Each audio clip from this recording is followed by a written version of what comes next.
ఇతడు లేకపోతే తోటరామునికి రాకుమారి దక్కేదే కాదు. ఇతడు లేని పక్షంలో ప్రహ్లాదునికి హరిదర్శనం అయ్యేదే కాదు. ఇతను లేకపోతే మిస్సమ్మకు ఎన్టీ రామారావుతో పెళ్ళగునా ఏమి? గుండమ్మ ఇతని వల్లనే లెంపలు వేసుకున్నది. ఇతని వల్లే గదా తాతను నిర్లక్ష్యం చేసిన తండ్రికి మనవడు బుద్ధి చెప్పగలిగినది. స్వయం ప్రకాశం కలిగిన హీరోలు చాలా మంది ఉండవచ్చు, కానీ స్వయం ప్రకాశం కలిగిన క్యారెక్టర్ ఆర్టిస్ట్ ఇతడే. తెలుగువారి ఛాతీ ఇతడి వల్ల 2 అంగుళాలు పెరిగింది. అప్పుడు ఇప్పుడే కాదు, ఆచాంద్రకరం వెలుగొందుతుంది నీ కీర్తి. తెలుగు సినిమా పరిశ్రమకు 2 కళ్ళు, ఎన్టీ రామారావు, అక్కినేని నాగేశ్వరరావు. మరి ఎస్వీఆర్ గుండెకాయ.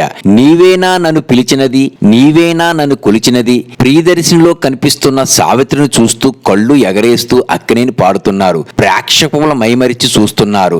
లాహరి లాహరిలో వెన్నెల సరోవరంలో సంజను తోడు తీసుకుని రిల్లు పొదల మీదుగా ఎన్టీఆర్ నౌకా విహారానికి బయలుదేరారు. ప్రేక్షకులు ముచ్చటపడి చూస్తున్నారు. ఈ ముచ్చట, ఈ మైమరుపు సరే, సినిమాకు ఇవి కావాల్సిందే, కానీ చాలవు. ఏం కావాలో అదిగో అటు చూడండి. మహాఘటం మోగుతుంది. గనగనగన మూర్ఛనలు పొందుతుంది. అసురు గణాలు మెడలోని ఎముకలు పై వస్త్రాలు సర్దుకుంటూ అదుపాజ్ఞంలోకి వచ్చి వినయంగా వరసదీరి నిల్చుంటున్నాయి. ఘటోత్కచ ఘటోత్కచ ఘటోత్కచ.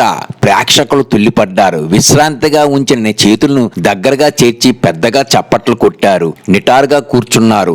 బొటన వేలు చూపుడు వేలు కలిపి నోటిలోని గాలిని ఏలగా మార్చారు. ఎస్వి రంగారావు ప్రత్యక్షమయ్యారు. ఈ సినిమాకి ఈ ఊపు కావాల్సింది. అప్పటికే జనం దగ్గర వీరతాళ్ళు ఉన్నాయి.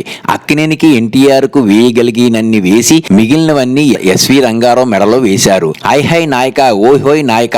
మాయా బజార్ లో హీరో ఎవరనేది నేటికి పెద్ద పజిల్. ఎన్టీఆర్, ఏఎన్ఆర్, సావిత్రి. కానీ ప్రధాన వాటా ఎస్వీఆర్ పట్టుకుపోయాడని అభిమానులు చెప్పుకుంటారు. అయ్యారే అప్పలాలు, పులిహోర దప్పలాలు, తేనుపులు వచ్చే వరకు రకరకాల పాత్రలతో ప్రేక్షకుల ఉదారాన్ని నింపిన మహా వంటగాడు ఎస్వీఆర్ గారు. దేశ భాషలందు తెలుగు లెస్సే, కానీ దేశీ నటుల్లో ఎస్వీఆర్ లెస్స. నర్తనశాలలో ఎన్టీఆర్ హీరో.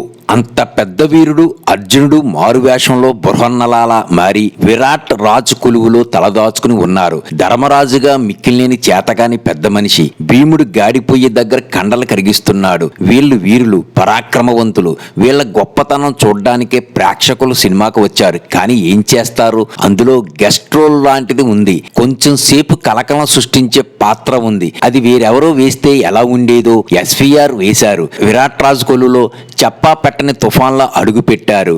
పాట పాడుతున్న పాంచాల్ని, అదే సైరేంద్రిని, అదే సావిత్రిని చూసి మనసుపడి ఎంత కాలమైంది ఈ అలివేని అంతఃపురంలో అడుగుపెట్టి అన్నాడు.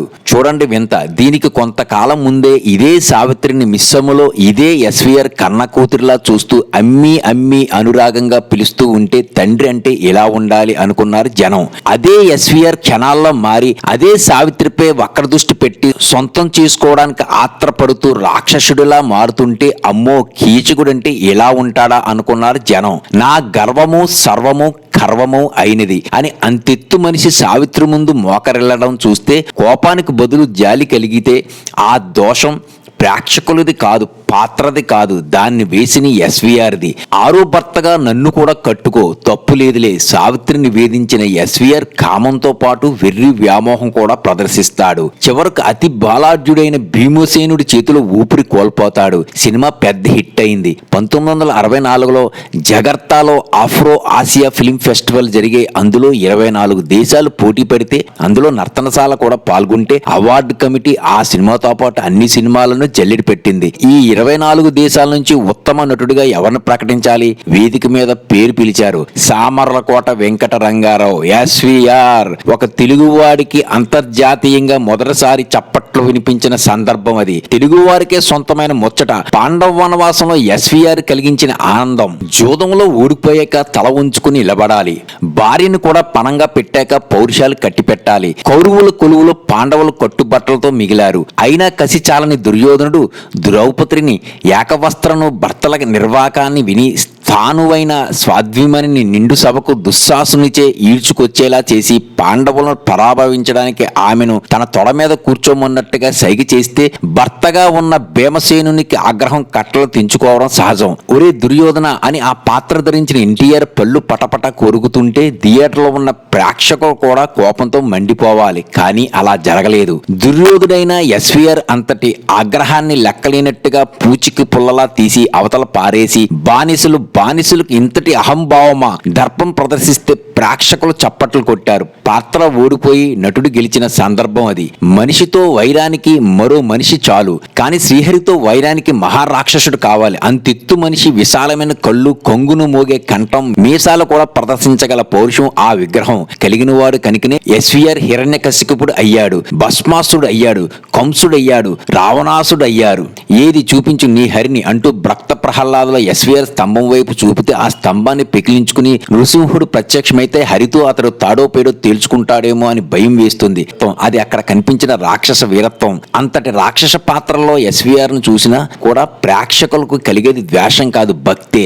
సిహెచ్ నారాయణరావు తెలుగు వెండి తెరకు తొలి అందాల నటుడు, కానీ ఆయన ప్రభ ఎన్టీఆర్ రావడంతోనే కనుమరుగయ్యింది.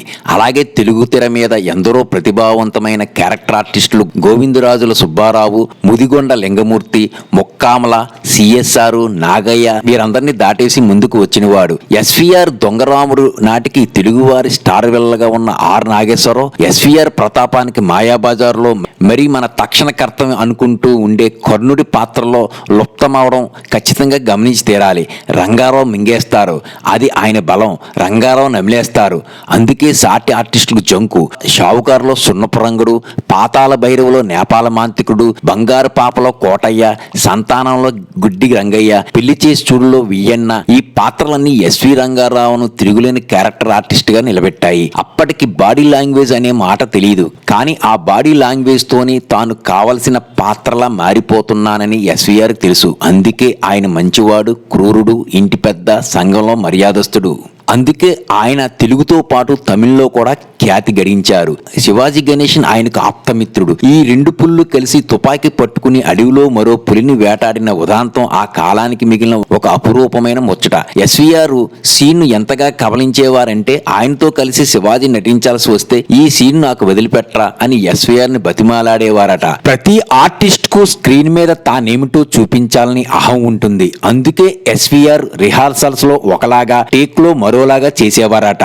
రిహార్సల్స్ లో ఆయన చేసిన పద్ధతికి ఫిక్స్ అయిన సహా నటీనటులు టేక్ లో ఆయన చప్పున ధోరణి మార్చేసరికి కంగు తిని తెల్లబోవడం ఆనవాయితీగా ఉండేది. సావిత్రి కూడా కన్ఫ్యూజ్ చేయకు బావా అని ముద్దుగా విసుక్కునేదని సినీ ముచ్చట. ఎంతటి గొప్ప నటుడిని హాస్యం చెయ్యకపోతే పరిపూర్ణమైన నటుడిగా గణింపబడడు. గొప్ప నటులంతా మంచి హాస్యం చేసిన వారే. మిస్సమ్మ, మాయాబజారు, గుండమ్మ కథ, మంచి మనసులు, తోడికోడళ్ళు ఈ సినిమాలన్నింటా ఎస్వీఆర్ సున్నితమైన హాస్యాన్ని చూపించారు. నేపాల మాంత్రికుడిగా భయపెట్టిన వ్యక్తి సూర్యకాంతం మొగుడిగా చేతులు నులుముకుంటూ నిలబడి మెప్పించడం వింతే కదా. కలిసి ఉంటే కలద సుఖం, వెలుగు నీడలు, దసరా బుల్లోడు, మాట్లాడరేమండి అని సూర్యకాంతం అంటే నిన్ను కట్టుకున్నాక ఎప్పుడు మాట్లాడాను గనుక అని ఎస్వీఆర్ టైమింగ్ తో అనడం తెలుగు వారికి మాత్రమే సొంతమైన నటనా వినోదం. ఏడ్చే మగవాళ్ళు బాగుండరని అంటారు, కానీ ఎస్వి రంగారు ఏడిస్తే మనకు ఏడుపు వచ్చేది. హరిశ్చంద్ర, ఆత్మబంధువు, లక్ష్మీ నివాసం, సుఖదుఖాలు, సంబరాల రాంబాబు, దసరా బుల్లోడు ఇవన్నీ ఆయన ప్రదర్శించిన కరుణ రసంతో కన్నీరు పెట్టించాయి. పండింటి కాపురంలో ఆయన వంటి పెదనాన్నను పోల్చుకోని ప్రేక్షకులు ఉండరు. తాత మనవరులో అటువంటి తాతను చూసి శోకించని మనవలు ఉండరు. బాబు వినరా, అన్నాదమ్ముల కథ ఒకటి, అనుబంధం, ఆత్మీయత అంతా ఒక బూటకం. రేడియోలో నేటికి మోగే ఈ గీతాలు ఎస్వీఆర్ వేసిన భిక్ష. ఎస్వీఆర్ తుపాకీ పట్టాల్సిన రోజులు వస్తే తుపాకీ పట్టారు. జగజ్జెట్టీలు, జగజ్జంత్రీలు, జగత్ కిలాడీలు, వీటితో పాటు కత్తుల రత్తయ్య, దెబ్బకుట, దొంగల మొట వీటిలో మాసుగా నటించి మాస్ ప్రేక్షకులను అలరించారు. నా పేరు తెలుసుగా, కత్తుల రత్తయ్య, పచ్చి నెత్తురు తాగుతా అని ఆయన చెప్పే డైలాగులు ఆ రోజుల్లో తొలిపంచి డైలాగులు. డోంగ్రే, గూట్లే, జింగడి ఇవన్నీ ఆయన పాపులర్ చేసిన తిట్లు. ఏంటి బే అనేది అనగలిగేది వెండి తెర మీద మొదటిసారిగా ఎస్వి రంగారావు గారే. కానీ ఎన్ని చేసినా, ఎన్ని పాత్రలకు ముఖాన రంగు పూసుకున్నా అవన్నీ ఎనుగుకు వెలగపండులా ఆయన నట జఠరాగ్నికి ఆవిరైపోయేవి. ఈ దేశం నాకు చాలదు అనుకునేవాడు ఆయన. హాలీవుడ్ లో నటించాలి, ఆస్కర్ సాధించాలి అని కూడా అనుకునేవారు. కానీ లక్షలాది ప్రేక్షకుల హృదయాల్లో పర్మనెంట్ ట్రోఫీ తప్ప ఆయనకు వేరే ఏ ట్రోఫీ అందలేదు. పద్మశ్రీ ఇస్తారటగా గొప్పవారికి ఎస్వి రంగారావు పద్మశ్రీ లేని పదింతలు గొప్పవారు. ఎస్వీఆర్ దూకుడు తగ్గించడానికి ఇండస్ట్రీలో ఒకరిద్దరు పెద్దలు గుమ్మడి గారిని ప్రోత్సహించారన్నది వాస్తవం. కానీ గుమ్మడి గారికి తన పరిమితులు తెలుసు. తను కేవలం గుమ్మడే.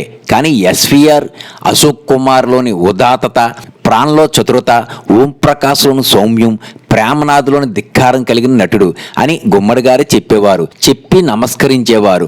ఒకరిని కోల్పోయాక ఆ స్థానంలో మరొకరిని ప్రతిష్ఠించడం కష్టం. ఎస్వీఆర్ వారసుడుగా తెలుగు ప్రేక్షకులు కొద్దో గొప్ప అంగీకరించగలిగినది కైకాల సత్యనారాయణ గారే. ఆ వరుసలో రావుగోపాలరావు, కోటా శ్రీనివాసరావు, ప్రకాష్ రాజు వంటి ప్రతిభావంతమైన నటులు కూడా చూస్తున్నాం. రోజులు గడిచిపోయి ఉండవచ్చు, కాలం మారిపోయి ఉండవచ్చు, కానీ ఒక సింహం గర్జించి అన్న జ్ఞాపకం చెరిగిపోలేదు. 2013లో ఆయనకు గుర్తుగా భారత ప్రభుత్వం విడుదల చేసిన స్టాంపు ముందు తరంలో గాని ఇప్పటి లేదా రాబోయే తరాల్లో కూడా అటువంటి మహానటుడు లేడు, రాడు, పుట్టబోడు. నటనకు సంబంధించి ఎన్ని బిరుదులు, అవార్డులు ఉన్నా అవి ఎస్వి రంగారావుని మించినవి కాదు. ఏ బిరుదులు, అవార్డులు లేకపోయినా వారివన్నీ తగ్గదు. కొత్త సినిమాలు హిట్టా లేక ఫ్లాపా తెలుసుకోవడానికి మా ఛానల్ ని సబ్స్క్రైబ్ చేసుకోండి. సబ్స్క్రైబ్ సినీ ప్రపంచం యూట్యూబ్ ఛానల్.